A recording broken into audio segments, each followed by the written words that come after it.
Halo semuanya para pejuang CPNS Kemenkumham. Kali ini saya berkesempatan untuk mewawancarai dua orang CPNS Angkatan 2019 Formasi Penjaga Tahanan. Mereka akan bercerita tentang pengalamannya mengikuti seleksi sampai dengan pengalaman saat pertama kali bertugas. Simak terus video ini dan semoga bermanfaat. Oh ya, jangan lupa subscribe.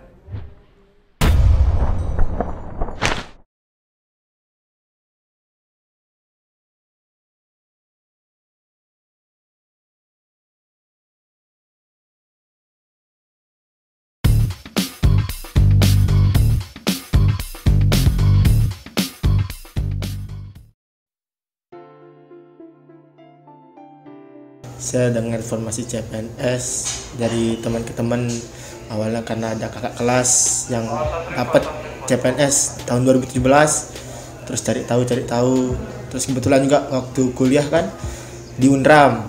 Nah waktu itu sholat berjamaah di Masjid Babul Hikmah Unram, terus di sana rame CPNS itu kan sholat juga di sana. Semakin penasaran, semakin cari tahu cari di internet, ternyata bisa untuk SMA jadi PNS langsung. Jadi dari situ mulai mulai persiapin diri dah, belajar. Setelah lulus SMA langsung coba daftar CPNS. Mungkin pertama kali dari Instagram kali, banyak postingan sih. Terus minat buat daftar. Iya, minat buat daftar. Pertama kan tetap administrasi, dan satu nih yang pengen saya kasih tahu tentang administrasi itu, kita tidak boleh panik, tenang. Pengumuman administrasi kan sudah jelas semua di pengumumannya, jadi tidak perlu kita bingung-bingung tentang syarat-syarat yang ada di pengumuman karena itu sudah jelas sekali. Terus setelah administrasi lanjut ke SKD. SKD itu saya belajar dari buku sama dari tryout yang diadain BKN yang gratisan sih. Yang di internet ya? Iya, yang di internet yang gratisan. Kalau berkas sih udah ada, cuman kemarin untuk persiapan SKD-nya ikut bimbel sih. Ikut bimbel. Ya. Berapa lama persiapanmu untuk SKD? Palingan 1 bulan kayaknya tuh bimbel. Bimbel 1 bulan. Terus metode-metode belajar lain? Cuma bimbel aja kemarin. Bimbel aja ya? Mengikuti alurnya bimbel. Awalnya sih lumayan susah karena kan saya udah untuk yang CPNS sudah 2 kali ikut tes SKD. Yang tahun 2018 enggak lulus passing grade tapi enggak lulus perankingan. Langsung yang tahun 2019 alhamdulillah bisa lulus perankingan dengan nilai 358. Jadi persiapannya cuma belajar lewat? Iya, belajar lewat buku sama tryout gratisan dari BKN. Pertama sih karena di bimbel itu udah biasa tryout, uji coba segala macam, jadi di SKD-nya biasa aja sih. Jadi dia hampir sama ya soal-soal yang keluar? Hampir mirip. Pertama kan sebelum PFK kita ada kesamaptaan. Jadi pas sebelum samapta itu kan udah latihan, cuman kayaknya belum maksimal. Tapi waktu itu ada COVID, jadi ditunda agak lama. Ya, berbulan-bulan. Jadi di sana itu ada sedihnya, ada senangnya. Sedihnya semakin lama proses pendaftarannya, tapi senangnya bisa latihan lebih giat lagi. Terus latihan di sana, lari, perbanyak push up, sit up, pull up. Terus akhirnya pas tes ya untuk lari tidak terlalu banyak lah, 6 putaran. Terus untuk push up-nya nilai 100, pull up 100, sit up 100 sama shuttle run yang tidak terlalu bagus itu. Itu 100 kali push up dalam 1 menit ya? Bukan, nilainya 100. Dengan berapa push up untuk nilai 100? Push up untuk kemarin itu kan di 42 nilai 100, tapi saya kemarin 45.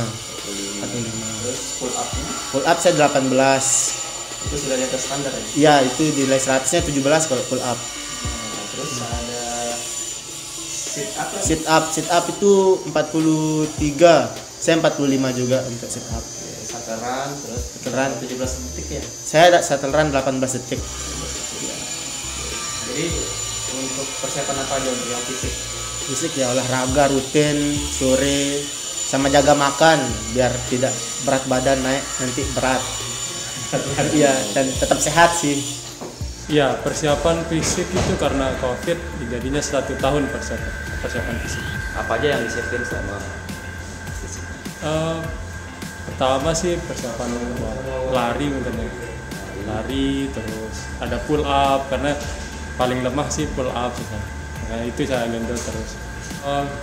Yang intinya sih teratur aja sih, latihannya teratur aja, terus tidak kalau ada rasa malas tuh mungkin pasti ada rasa malas, jenuh ada, tapi ya kembali lagi ke tujuan sih. Wawancara waktu itu wawancaranya di Hotel Grand Legi. Sebelumnya kan lihat-lihat di YouTube orang-orang banyak yang nampilin bakat-bakatnya, jadi sempat mikir apa bakat saya gitu. Tapi saya sebelumnya kan sering main perkusi nih, terus ada alat djembe namanya, kayak gendang itu. Terus saya rencana udah mau bawa, terus sempat mikir tak bawa. Tapi waktu saya bilang ke ibu saya, izin saya nak jadi bawa ada alat itu, dimarah sama ibu saya. Bawa aja, siapa tahu itu yang bisa bikin nilaimu tambah tinggi. Mendongkrak. Iya, jadi ya akhirnya saya bawa. Terus pada saat wawancara ditanya ada beberapa pertanyaan tentang diri, tentang tentang pekerjaan yang akan kita jalani. Ya tapi lebih banyak ke tentang diri sih ditanyanya. Terus Kepribadian ya? Ya kepribadian ditanyanya. Jadi kita harus benar-benar jujur, yang penting di sini apa adanya kita ceritain, jangan sampai kita mengada-ngada karena pasti kelihatan kalau kita mengada-ngada pas wawancara. Kalau WPFK itu nggak ada persiapan sama sekali Kak. WPFK itu murni pure. Apa aja nih yang kamu ingat soal di wawancara pertanyaannya? Dulu tuh ditanya tentang apa itu penjaga tahanan, terus apa aja kerjanya, terus disuruh kalau saya di bagian saya enggak disuruh praktik apa-apa sih. Untungnya ya enggak? Untungnya enggak disuruh praktik, tapi banyak juga teman yang lain malahan disuruh main basket di dalam juga, ada yang silat juga ada, yang main gendang-gendang juga ada, banyak. Tunjukin keahlian ya? Iya, keahlian yang ditunjukkan. Cuman saya disuruh praktik public speaking sih kemarin, jadi itu jadi praktiknya. Ya nyampe di PT kan sebelumnya kita di Kanwil kan udah dikasih pesan bagaimana kita di lapas. Terus juga beberapa senior waktu itu sempat ada di chat sama beberapa senior yang ada di sini sih, kayak Pak Hamdani. Jadi dia nekanin benar-benar harus jaga kekompakan kalau datang ke sini.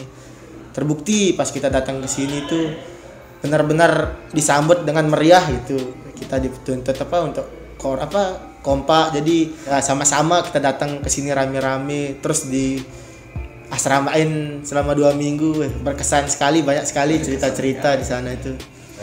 Jauh dari ekspektasi sih karena awalnya kita tidak pernah tahu apa itu penjaga tahanan, ke penjara pun tidak pernah, banyak ke lapas, berkunjung ke lapas tidak pernah. Oh, ya. Jadi begitu nyampe di sini kok beda gitu? Iya benar. agak shock lah gitu, tapi lama-lama udah bisa membawa. Orientasinya berapa lama di Kanwil? Di Kanwil itu cuman 2 minggu ada salah.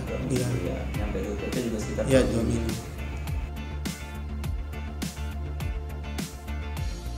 Ya pertama kan kita ketemu orang baru, situasi baru, pastinya agak-agak bingung lah mau ngelakuin tindakan apa.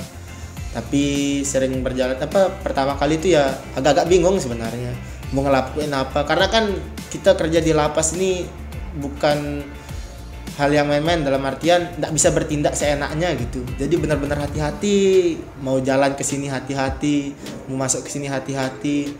Tapi sering berjalannya waktu ternyata di sini ya sama kayak di luar gitu, kita bisa berbaur, komunikasi seperti masyarakat pada umumnya lah, seperti itu. Miniatur masyarakat modern. Ya. Ya awalnya sih agak gimana ya, agak grogi mungkin karena lihat orang-orang yang banyak tatonya atau yang besar-besar gitu kan. Tapi lama-lama kok udah biasa. Sekarang sudah berapa lama kira-kira tugasnya? Sekitar 6 bulan mau 7 bulan. Gimana? Apa suka duka yang paling berkesan selama sejauh ini? Banyak sukanya sih. Banyak sukanya. Dukanya kan mungkin kita harus mengorbankan waktu lebih banyak di sini. Cuman di samping itu banyak sekali hal-hal pelajaran-pelajaran yang kita tidak dapetin di luar, kita dapetin setelah bekerja di sini, Pak. Enaknya ya gimana ya? Enak sih kerja kita di lapas. Kita bisa banyak tahu hal baru lah, banyak bisa berkenalan dengan banyak orang di dalam. Kalau yang paling bikin risih mungkin ada warga binaan yang agak-agak bandel mungkin ya, Agak bandel. yang tidak bisa yang tidak mau disuruh mungkin gitu ya, yang bikin agak bandel sih.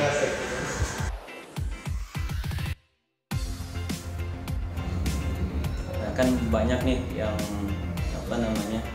yang pelamar yang baru lulus SMA kan, jujur-jujuran aja nih, banyak yang belum siap turun ke dunia kerja, tiba-tiba masuk ke dunia kerja. Apa yang perlu mereka persiapkan yang baru lulus nih? Yang pertama mental sama pikirannya. Jadi mentalnya tuh harus benar-benar kuat gitu. Sama pikirannya tuh sudah harus berpikir beralih dari remaja ke dewasa. Karena kita kerja nih beda sama kayak kuliah. Kan saya juga pernah kuliah, beda rasanya sama kerja. Mungkin di kuliah kita masih bisa main-main, tapi di dunia kerja itu memang benar-benar harus mindset kita udah rubah, dibuanglah mindset anak-anak remaja kita.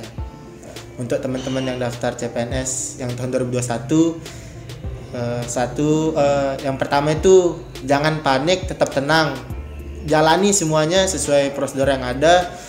Terus juga percaya diri, jangan dengar kata orang lain, percaya sama kemampuan sendiri. Itu aja sih yang perlu ditanamin, karena tidak ada yang bisa bantu kita kecuali diri kita sendiri. Pesan dari saya sih ya, kembali lagi ke tujuan Anda sih sebenarnya. Kalau Anda sungguh-sungguh pasti Anda akan mendapatkannya, karena usaha tidak akan mengkhianati hasil. Luar biasa. Oke, terima kasih.